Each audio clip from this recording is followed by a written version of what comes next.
ఈ పీతల కర్రీ చూసారా ఎంత కలర్ఫుల్గా వచ్చిందో. దీని ప్రాసెస్ ఏంటంటే ఆయిల్ వేసేసుకొని పచ్చిమిర్చి ఆనియన్స్ ఫ్రై అయిన తర్వాత అల్లం వెల్లుల్లి పేస్ట్ అది కూడా ఫ్రై అయిన తర్వాత టమాటోస్ వేసుకోవాలి.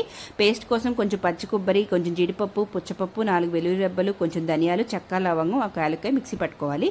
పీతలు చూసారా ఎంత అందంగా రెడీ అయ్యాయో. వీటిని పక్కన పెట్టేసుకొని మన టమాటాలు మగ్గిన తర్వాత దాంట్లోకి మనం మిక్సీ పట్టుకున్న పేస్ట్ని అయితే యాడ్ చేసుకొని ఒక 5 మినిట్స్ ఫ్రై చేసుకోవాలి. ఇది ఫ్రై అయిన తర్వాత దీంట్లోకి ఉప్పు, కారం, పసుపునైతే యాడ్ చేసుకోవాలి. దీంట్లోకి ఉప్పు, కారం కరెక్ట్గా ఉండేటట్టు చూసుకోండి. కూర టేస్ట్ అంతా ఇక్కడే వస్తుంది. కారం కొంచెం ఎక్కువ వేసుకుంటేనే చాలా బాగుంటుంది.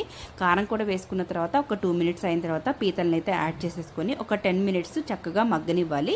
ఒక 10 మినిట్స్ అయిన తర్వాత ఒక 2 గ్లాసెస్ వాటర్ పోసుకొని మంచిగా దగ్గర పడేంత వరకు, నూనె పైకి తేలేంత వరకు ఉడికించుకొని కొత్తిమీరతో సర్వ్ చేసుకోవడమే. మా అత్తయ్య చేసిన ఈ పీతల కర్రీ అయితే టేస్ట్ అయితే చాలా బాగుంటుంది. గిన్నె మొత్తం ఖాళీ అయిపోయిందండి, అంత బాగుంది. నచ్చితే ఒక చిన్న లైక్ ఇవ్వడం మర్చిపోకండి. Thank you.